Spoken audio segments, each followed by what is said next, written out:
Please welcome Institute Chairman Michael Milken in conversation with founder and CEO of Citadel, Ken Griffin.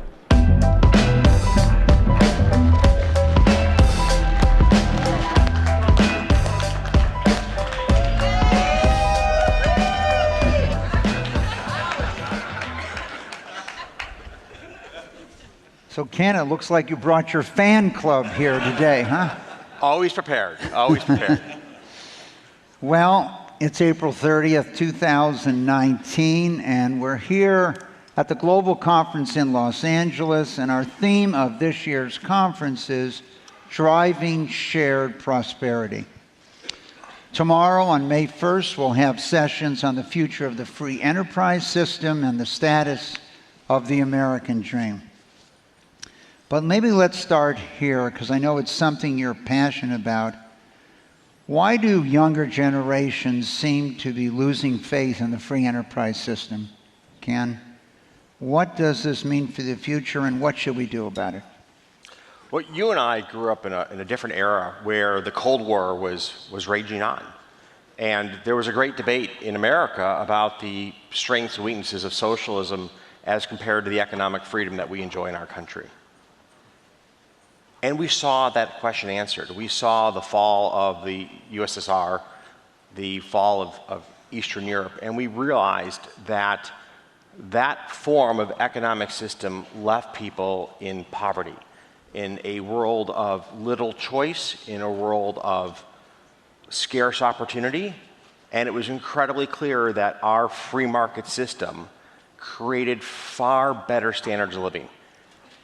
I have a young son, and he's 11 now, and when Bernie Sanders was running against Donald Trump or Hillary Clinton back a few years ago, there was a photo of a stadium full of supporters.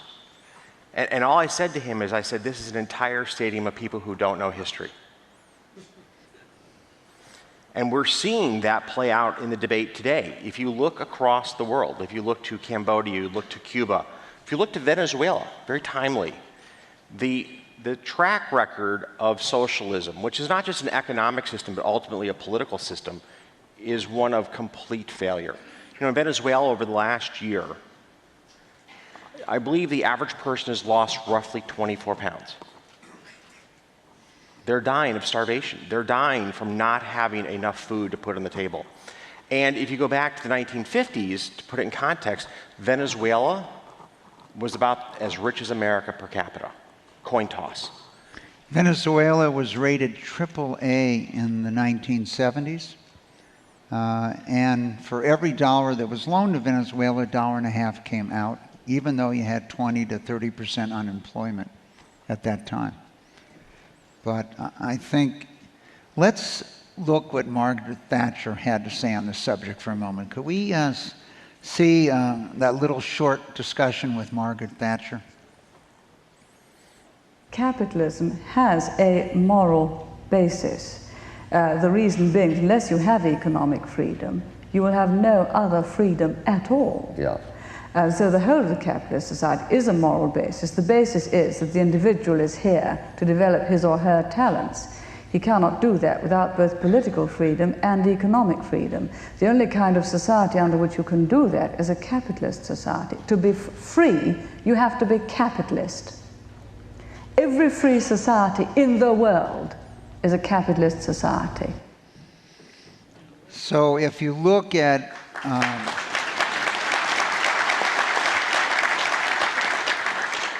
Ken, if you look at a recent poll of 3,000 people on what they think America's about and what is this American dream, it's interesting. In this recent poll, the number one response was freedom.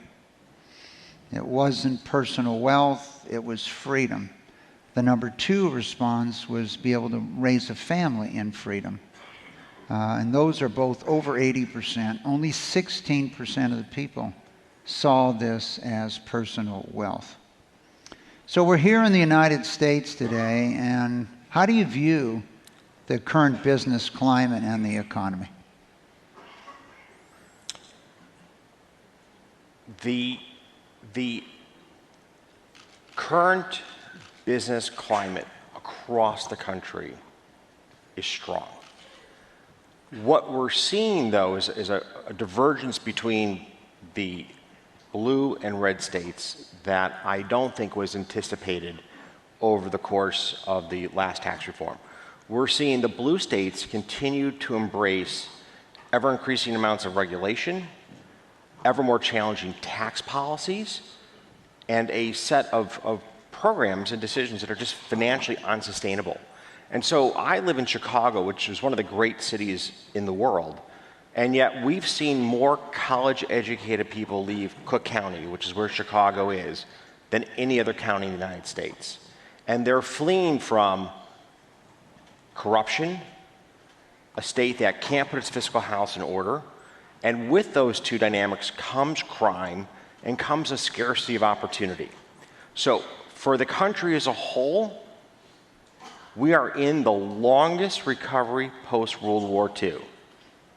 But within our country, we are really seeing a ever-increasing sharp division between the states that are pursuing policies that create opportunity, that educate children, that allow people to have great careers, and states that continue to embrace failed policies that result in corruption, in cronyism, and in crime that are devastating to cities like Chicago. Well, I think these challenges that we see, the attempt in this effort with opportunity zones to create them, to encourage people to invest in different areas. Do you see that has the potential to change? I give the members, and Washington has been a wash and gridlock. And I think what's important to see out of Washington is we start to embrace bold changes that are going to unleash opportunity in our country. So the opportunity zones are how do we bring capital and businesses into areas that have struggled economically. We need to bring that same passion to problem solving, to education, to criminal justice reform. We need to start to attack some of the real problems that are causing both the income inequality that people find frustrating in America and the sense that the ability to get ahead has become diminished. So let's start with the housing market. You and I, over a very long period of time here, have discussed the fact that many of the great challenges and problems we've had in the last decades can be traced to an overinvestment in residential housing, to government lending to people that couldn't afford the house, to the government giving you a first-time buyer's credit from that standpoint, and to this idea that owning a home was the American dream, even though when we look at the list of how people define it today, and particularly young people, they don't define owning a home as the American dream. And two of the strongest financial countries in the world, Switzerland or Germany, have low home ownership. We're talking about restructuring Fannie Mae, Freddie Mac, and maybe the weak link that's not those is FHA that continues to make very aggressive loans from that standpoint. Do you have any insight here? If we look back over time, there was a period of time that the government touched a very small percentage of loans and was a small part of the market. Now maybe 90% of all loans in some way touch the government. Do you have any insight as to what you think the best plan would be for restructuring Fannie Mae or Freddie Mac? Well, I think that in the slides that came up, some of your strongly held beliefs come true, which is that the scale of the housing subsidy has caused a misallocation of resources in our society. I'm actually going to go to a bigger picture point. Where we see the government involved in great degrees of subsidization is where we often see our economy break down the greatest. So obviously in the housing market, we've had, with the advent of Fannie and Freddie, a huge amount of credit creation within the home ownership community. That fueled the great financial crisis of 2008. That was the epicenter of what went wrong in our economy. But if you look at student loan lending, which the US government effectively nationalized during the great financial crisis, you're now looking at the consequences of this 11 years later. You're looking at the cost of college education exploding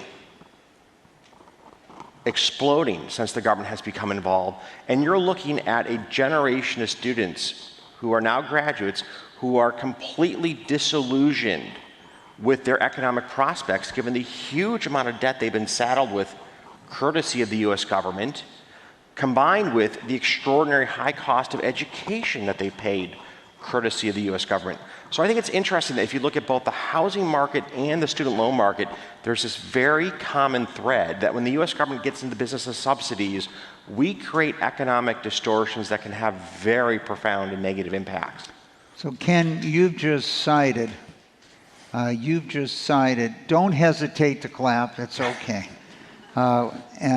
You've cited the two things we've found in surveys of people 30 and under. How do they feel about the financial system? Is it working for them? Answer, no. Citing two. One, student loans, not working for them and the potential burden that has left them for the rest of their life, and even if they go bankrupt, they can't get rid of them. And two, they remember when someone tried to seize their house or their resident or their parents, or the embarrassment of not being able to paint their house or grow grass or whatever it might occur, and being house poor. I would say probably the greatest side effect of that, of the crisis of both the mid-'80s and the oil states where the price of homes, say in Houston, went down 50%, has been looking at the utility curve of the middle class in America, where 50% of the money in the middle class in America is spent on their house or transportation. And if you look at Asia, that's about 15 to 16% in 11 Asian countries. Only 2% is an area that you have really been focused on, education, whereas the second highest expenditure in 11 Asian countries is education. So I think your analysis is where we've created these systems. I know when I went to Berkeley in '64, it cost $200 a year. If I adjusted for inflation, it'd be $500. But today, an in-state student pays $14,000. What did it cost when you went off to undergrad? Do you remember? I want to say it was ballpark $40,000. But let's go back 3 slides for just a moment, if we can, to where we talk about the millennials' dissatisfaction with the financial system. Okay. Can we step back 3 slides for a moment? Perfect.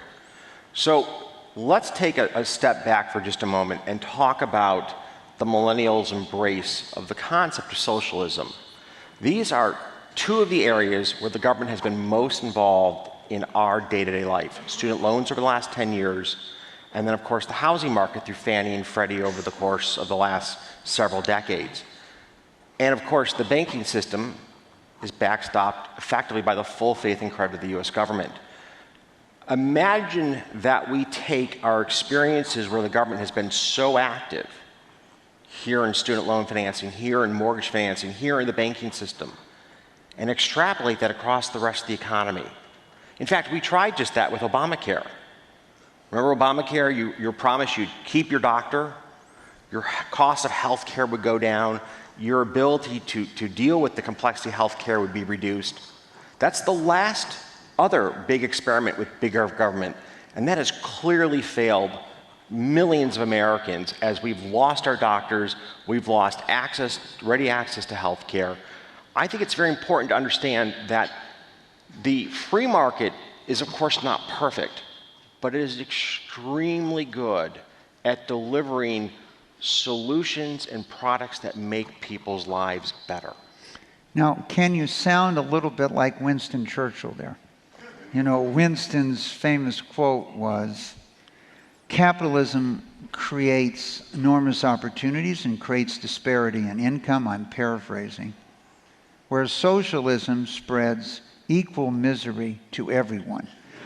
So, but I would use a different choice of words. It's not capitalism that we value as Americans, it's economic freedom. You know, I grew up in a country where I could start a business in my college dorm room. And today, that business, a bit transformed, employs 2,500 people. I've been very fortunate to have been able to surround myself with individuals from all walks of life as my partners. My COO is in the front row. He is the son of a Chicago police officer. One of my colleagues grew up in mainland China. He's an immigrant to America. He's had a dramatic impact on the US financial markets. So I've seen the American dream work out, and I've seen the consequences of economic freedom play out for all of my colleagues at Citadel, who have been very fortunate in life to be part of a team that really knows how to work well together. So I think that we need to understand, when we're talking about capitalism, we're talking about a finite concept. What we really should focus on as Americans is economic freedom. The freedom to pick a career, the freedom to pursue a dream, the freedom to buy the products you want to buy, and the freedom to have the career you want to have in the location you want to live. These don't go with socialism. These basic freedoms of life that we just take for granted in our country. And I'd say, Ken, you probably underestimate the effect, because each one of those 2,500 employees has their own circle and the own group that they have energized, et cetera. So it has a multiplier effect from that standpoint. Well, there's no doubt, because over the years, 30 years of doing this, the tree lays seeds. So if I look across the greater Chicagoland community, a number of the most successful financial services firms are ex-Citadel colleagues. A number of the most successful tech startups are ex-Citadel colleagues. I've had colleagues take the ideas that we've developed to apply to financial markets to apply, for example, to insulin treatment or insulin delivery for people with diabetes. So I've seen the impact that strong firms have on their community.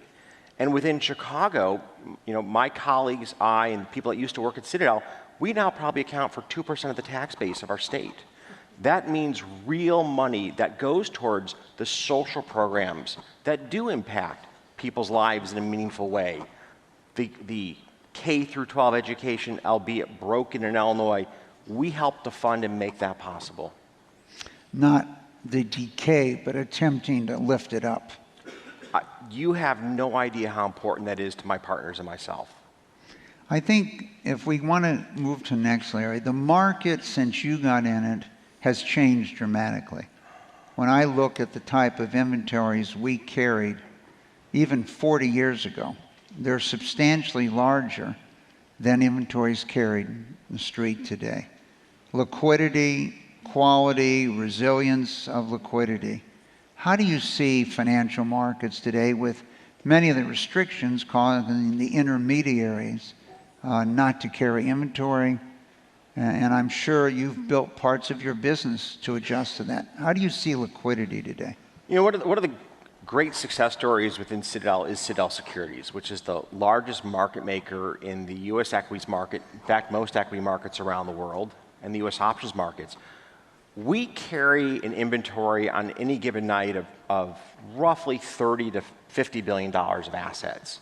And so this idea that the private sector is not committing capital to provide liquidity to our financial markets is really an idea pushed by the banking system that wants to have some of the restrictions of the Volcker Rule released from their activity. I personally believe that our large investment banks, our Goldman's, Sachs's, our Morgan Stanley's, should not be part of the banking system. That this is activity that fundamentally belongs in the private sector without the full faith and credit of the U.S. government, and that a market that looked like the market that existed when you were running Drexel's high yield business, which was phenomenally successful and important, is unleashed from both the shackles of government and then from the implicit subsidies with government. So the liquidity story, just in big bold print, I think is a bit of a myth. It's never been cheaper to trade equities than it is today in the United States. It's never been cheaper to trade options than it is today in the United States. It's never been cheaper to trade interest rate swaps, to trade government bonds. It's hard to find an asset class where the cost of doing business has gone up in the last 10 years. So Ken, I think you've put forth some interesting ideas here that I want to just push on a little more. Do you believe there's enormous liquidity? All we have to do is look at Japan with 17 trillion deposited at minus, or look at Germany with billions of dollars and trillions of dollars as minus, or the liquidity that exists today. And with these low level of interest rates, which appear to be with us for quite a while, Do you believe the financial markets today are in a position that the government can withdraw from their lending in real estate and home mortgage, and we could securitize these again in the marketplace and let the market invest in these securities? Obviously, your other suggestion here is Citadel is not guaranteed by the U.S. government. The taxpayer's not at risk in any way. And so effectively, we can reduce risk at a federal level. If we look just at the example of Ireland, a country that was economically very successful, their problems were their three banks were as big as the entire GDP. And when they got in trouble, the country was in trouble. So is this the time to reduce the involvement of the government in financial markets?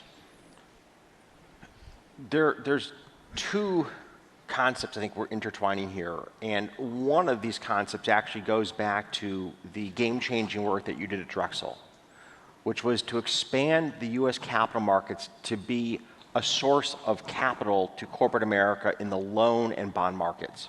So today, corporate America borrows about 80% of its money from the private sector and not from the banking system. In Europe, it's almost exactly the opposite. It's roughly 80% of all borrowings come from the banking system. I think this is one of the key drivers of economic growth post-08 was the resiliency of the U.S. capital markets and the ability for the U.S. capital markets to quickly resolve issues in firms that were in distress and to quickly provide capital to firms that were in a position to profitably grow. In contrast, the European banks, which have been burdened by bad loans and still are, have been much slower to extend credit to growth opportunities in Europe. And it's amazing how important and impactful this is. I mean, just take a step back. You can immediately name 5 or 6 great US tech firms started in the last 10 years, just in the blink of an eye. Name one out of Europe. Well, unless they've got funding from the Vision Fund and SoftBank, they probably haven't gotten to grow as fast. I think the other point is that you've made here, I keep pointing out the importance of the 1970s, this period from 73 to 74, where really the banks had serious financial problems and the public and private markets grew. And really these problems in the 80s, we had serious problems in the 80s also with the oil going from 40 to 10, not from 40 to 100, and devastating real estate, Colorado, Oklahoma, Louisiana, Texas, etc. But the U.S. economy grew even though the banking system shrunk. Why has Citadel or others in the financial community not stepped in to change Europe faster? If we have 80% owned not by the banks in the United States and 80% owned by Europe, it would seem in the banks, it would seem to be enormous opportunity for Citadel or other financial institutions to step in and play a role. The European banks have expansive balance sheets. They are very focused on maintaining the status quo. They're not interested in the disintermediation that goes with the opening of the capital markets. They are not aligned with the investment community in releasing that asset class to a broader investor base. That's a really big issue in Europe. The second issue in Europe is you tend to have governments that want to maintain this status quo because the banking system is therefore in a position to protect their national champions. So it becomes a means for governments to, in indirect and direct ways, support some of their incumbent large national champions that would face a different set of costs and opportunities if they relied more on the public funding markets. It's interesting, Ken, between 76 and 86, I had spent considerable time in Japan trying to convince them that they would rue the day if they didn't liquefy and have public or private markets. And 100% what you said, they didn't want markets to grow up, and they wanted independent of the existing financial institutions, and it was only a couple years later that we had the crisis that occur in 89, 90 in Japan. Let me take it from a different approach. When I first went to Wall Street in 68 or 9, I was surprised that the utility curve of a CEO didn't necessarily overlap the utility curve of the owners of the company.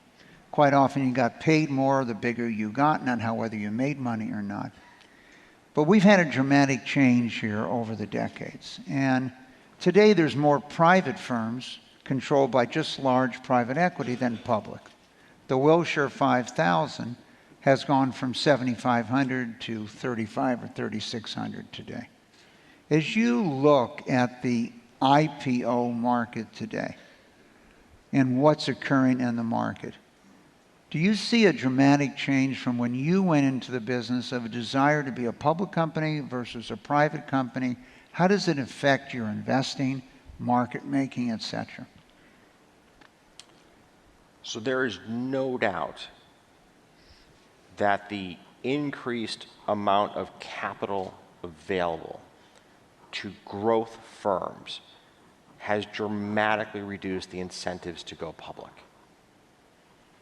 It used to be that your Genentechs would access the public markets the first chance they got, because that opened a huge amount of capital for them to pursue their corporate vision and their mission. But today, the depth of capital available across the venture capital community and the private equity community allows companies to reach a much greater scale before it becomes apparent they should turn to the public markets for capital. The downside of this, of course, is that for the average American, there's fewer growth stocks to invest in. And that's an unfortunate consequence of this transformation of where capital comes from. One of the drivers of this is, of course, the increased government regulation and burdens that have been placed on public companies post-Enron. And Enron was a disgrace to our capital markets. It was a disgrace to the word integrity and accounting standards. I'm not trying to in any way repaint history. Enron was a disgrace. But here, the regulatory pendulum swung so far with Sarbanes-Oxley that we really diminished the incentives for companies to go public or to remain public in a profound way. And this was well written at the time. This is not a 20 years later, this has dawned on us as a potential consequence. But at the very time that we instituted Sarbanes-Oxley, there was a very loud and vocal community that said this will transform the way our public markets work, and not for the better. And I believe that to be true to this day. So let's take Citadel. A number of other financial firms have gone public. KKR, Apollo, Carlyle, Blackstone, etc. Do you envision Citadel to ever be a public company? This is not a trick question. and I'm pausing because I have to grapple with two realities. I already have several hundred bosses. Those are the people I manage money for. And they're not shy to tell me how they think I'm performing. And then I've got a group of extraordinarily talented partners that I work with who are never shy to tell me how they feel I'm running the business. So I already feel like I have a lot of bosses. And yet going public would create yet another significant voice in my day-to-day life that would tell me how to both run the business and allocate our capital. We're reaching the point where that probably becomes the right thing to do, just given the scale of our business. But I have to tell you, like so many private equity funded businesses, I really enjoy the flexibility that goes with being privately held. I think it's a huge competitive asset for us to be able to make decisions quickly, to be able to make mistakes and acknowledge and deal with it quickly. If we go down the wrong path, we can exit that decision in the blink of an eye. If you're a public company, the board's going to talk about, well, we committed all these resources and how are you going to change course? We just change course. And that allows us to be much more successful in the long run, because every successful firm goes down a number of dead ends. I've had more than my fair share. What's driven our success, and this is part of what drives America's success, it's okay in our country to fail. But you got to stand back up on your feet, and you got to pick a new path to go down, and you got to go down that path. Let's. I mentioned this story to you once, Ken. It was, I believe, 1988, and I'm in the Russian embassy in Washington, D.C. with Dr. Hammer, Gorbachev, and their commissioner of commerce. I'm not exactly sure what the title is. And they wanted to go into venture capital. First, they saw Avion, and they wanted maybe go in the water business with all the frozen water in Siberia, but this was shortly after Chernobyl. And I was polite, and I told them, I just don't think the world is ready right now for water. Two, we're now talking about their Is that glow-in-the-dark brand? Yeah. Well, that was my idea, but I wanted to be more polite. And I think the second thing really struck me on what you just said.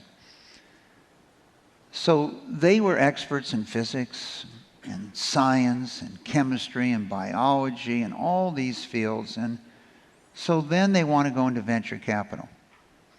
And I'm listening to it for a while, and then I told them, if you go in this field, are you aware that maybe 7 out of 10 won't make it?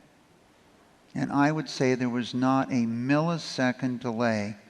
And the commissar told me, that's okay, we'll just put him in jail. And so I think when you look at these issues, I think people greatly underestimate the chance to fail. I know when I hired people, a group, I remember in '72 I was interviewing, and I was concerned about hiring no one that ever made a mistake, because all that meant is they make a bigger mistake on my watch from that standpoint. I think one of the things that's really differentiated you from others in the financial service industry, Ken, is the willingness to make tough decisions. If you have 10 private equity leaders here and ask them, what is the biggest mistake they have made over the years? It was not changing management fast enough. And I think one of the things that you have done, probably better than anyone, is be decisive. Decisive in going into a business, but decisive in changing management or going out if it was a wrong idea. What do you attribute that to? Why are you so much better at making those decisions than others have been? I think there's two things that are really important to, there's actually three that are really important to understand in that question. The first is, when I started Citadel when I was 20 years old. And we, within months of launch, were trading 24 hours a day. So we trade in the US, we trade in Japan, Hong Kong, much of Europe, back to the United States. So I had to learn to delegate at an incredibly early point in my career. And I think that was really one of the greatest life lessons I had, was to learn to trust in others. Wait a minute, are you telling us you couldn't stay up 24 hours a day? No, I couldn't. I would do about 2/3 of the US, and I would do about 2/3 of Japan.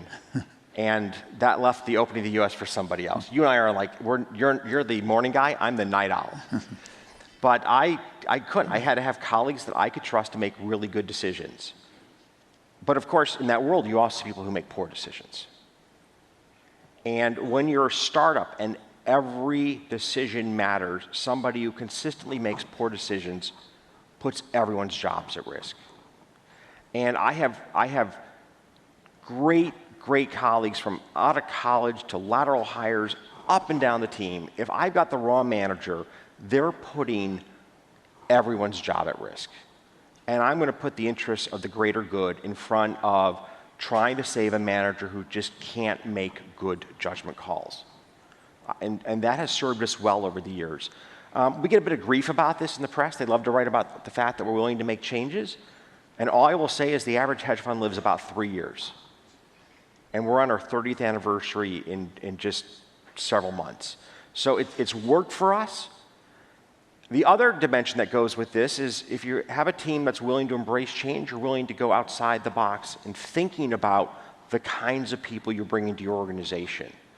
And so if I look across our team, we have people with backgrounds from all over the map, from physics to engineering, people who've worked in mainstream corporate America far away from finance, to people who've worked on Wall Street. And that incredibly inclusive environment is very powerful in the rate of innovation that happens within our four walls. This is not a firm of everyone comes from the same background, the same history. It's a firm of really diverse backgrounds, and that just accelerates the rate of innovation. So let's stay with that concept, emerging science, technology. What do you see as the role of AI in your business going forward? How are you preparing for it? And how will Citadel be different 5 or 10 years from now? Well, I think we're not preparing for it. We're using it. We've been using the state-of-the-art machine learning techniques for several years now, and it makes a difference in our business. There's no ifs, ands, or buts, and it's going to make a difference in every business that has significant amounts of data. So one of the misconceptions about AI is it'll solve all problems. It won't. But it is very powerful in solving problems where you have vast amounts of data and you're looking for patterns or you're looking for causality. So we'll see it in, for example, radiological exams. You'll see AI augment the doctor in reading the radiological results. We'll see it in cancer treatment. You're already seeing some very successful businesses being formed around here's the genome of the cancer, and here are successful therapies in treating this cancer. So where you have large data sets, you will see a real impact from AI. I think the popular press overstates the impact AI will have in society, but in certain fields, it will be profoundly game-changing. Let's talk about American competitiveness. And I know this is an area that you feel very strongly, have spoken about for decades. Where do you see it coming from? How do you see it protecting this competitiveness? We've looked at a number of issues, and we have a number of sessions at the Global Conference here in 2019 focused on productivity, increasing productivity, American competitiveness in the world. So let's talk about the history of our country. By and large, our country comes from a heritage of people who came here for opportunity. They left the comfort of Europe, they left the comfort of somewhere else in the world, their family, their friends, their relationships. They came here for an opportunity. So we have, in some sense, in our gene pool, both cultural and genetic, a country of people who are striving. I couldn't find a better slide. This wasn't mine, but thank you, Michael. They really have. They've come here for this. Now, to keep the American dream alive, we need to make sure that opportunity continues from generation to generation. And the greatest threat to American competitiveness is today, the zip code you grow up in determines the school you go to.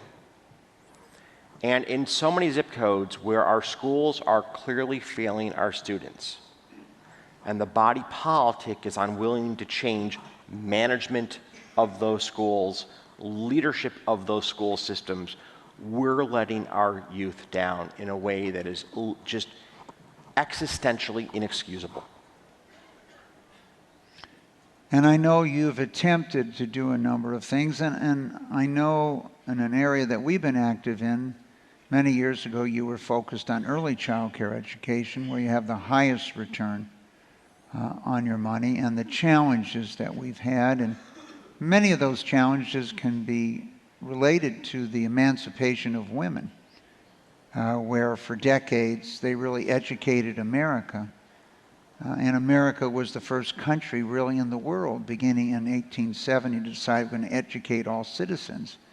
But if you were a woman for almost 100 years, your opportunities were to be a teacher, librarian, nurse. And as we emancipated women in the 70s, we didn't really effectively think we had to restaff and how we're going to achieve that. What did your analysis on early child care education show you? So, well, I'm going to step back to 100,000 feet as I answer this question. You know, in business, there's this concept of the knowing-doing gap. Do you know what you need to do? And then the real gap, in my mind, is not the knowing-doing gap. It's the doing gap. In education, we know what we need to do. There are no secrets about what we need to do to fix American schools. There is simply a will to make those changes. So, for example, in the inner cities, you need a longer school year.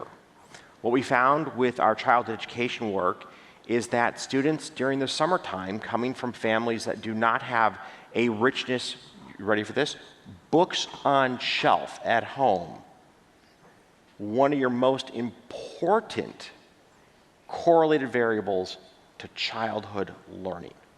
So if you're a child that goes home to a book that is literally, a house devoid of books, devoid of interaction with their parents in the dimension of learning because both parents are working, they're struggling to make a living, they really struggle at the start of the next school year. They lose a huge part of what they learned in just those 3 months. So for the inner city, it's a longer school year, it's a longer school day. If I was at SEO last night in New York, which celebrated its annual fundraiser, they've had tremendous success with kids from challenging communities in New York. Those kids go to school on Saturdays. They go to school over the summer, and they absolutely knock the ball out of the park when it comes to going on to college. So we know what we need to do, but we just got to do it. So Ken, let's talk about theory for a couple of minutes. When I first went to Wall Street, it was random walk, that the markets were perfect. Tech and charting was the theory of the day. Today we hear a lot about modern monetary theory. So it's a different theory than when I first went there. That didn't make any sense in the theories I was hearing. Today we have modern monetary theory. Why don't you define it as you see it and maybe think about it as an issue?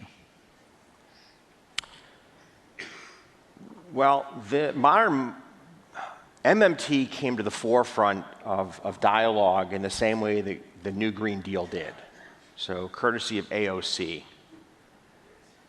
And the idea that government borrowings are effectively unconstrained is just preposterous. We live in a world of fiat currency. Our entire economy is rooted in the belief that a dollar has value. And modern MMT says that people will maintain that belief in the value of the currency even as the government explicitly prints money. And all that comes to my mind is the hyperinflation of Germany. Because the underpinning of MMT is that when times are challenging such that inflation is accelerating, ready for this? Governments will make the hard decisions to cut spending and increase taxes. And our track record in that area, we know that track record. We know it around the world. And so the minute that governments back away from discipline in managing inflation rates, in a world of fiat currency, we will quickly end up in hyperinflation and the collapse of our economy as we know it. I think this is a theory best left in the back room with little virtue to be had. So Ken, you were 20 years old when you founded Citadel. I was, I think, 19 years old in 1965 when I switched to analyze credit and create convertible securities, preferreds, and everything as a way of how do you finance a company.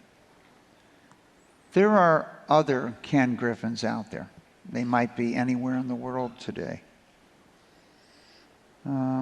What is your message to those individuals as you look back over the last 30 plus years?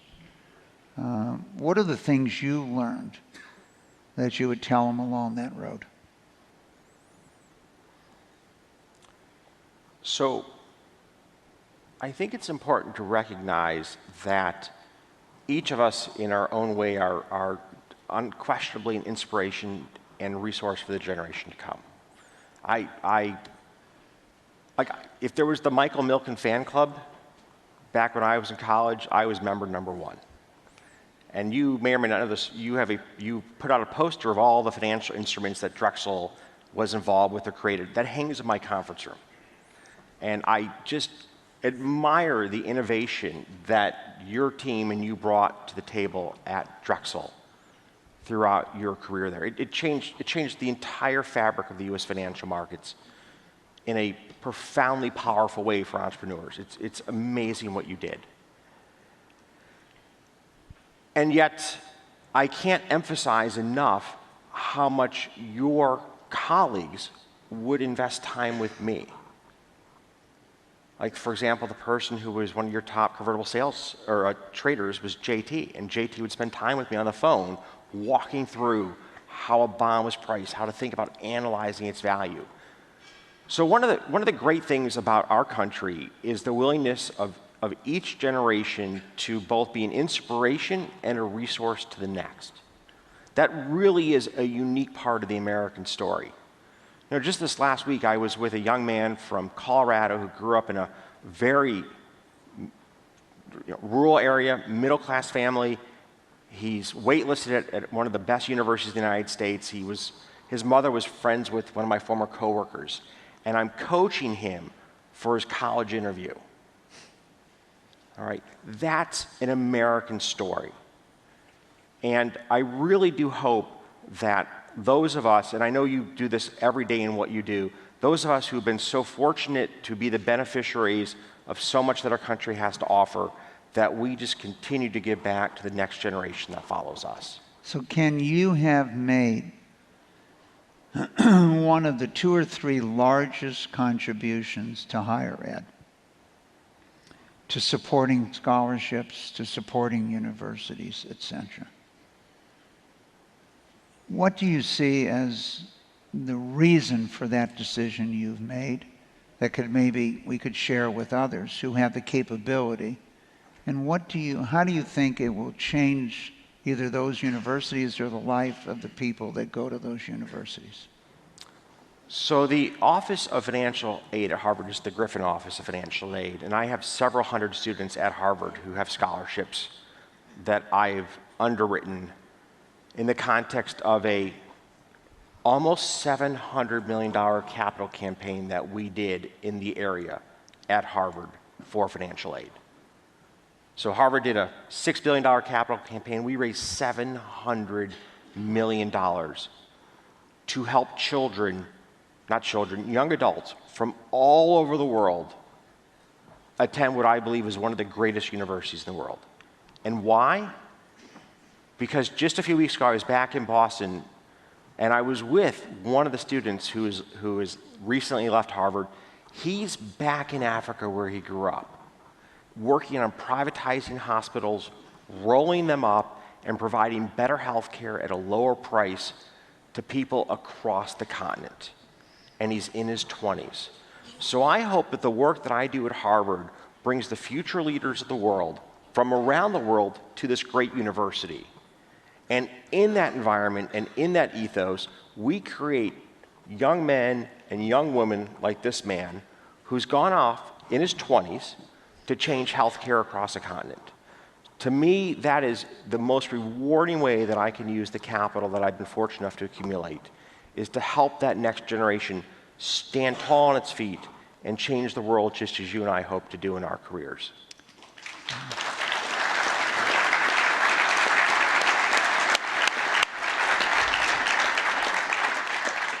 Ken, I hope you have a long, healthy life and have a chance to mentor thousands of those, because what happens really in Africa will determine the future of this planet, with most of the world's population growing there.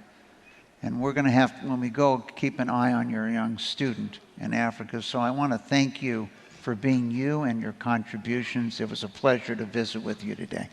Thank you, Mike.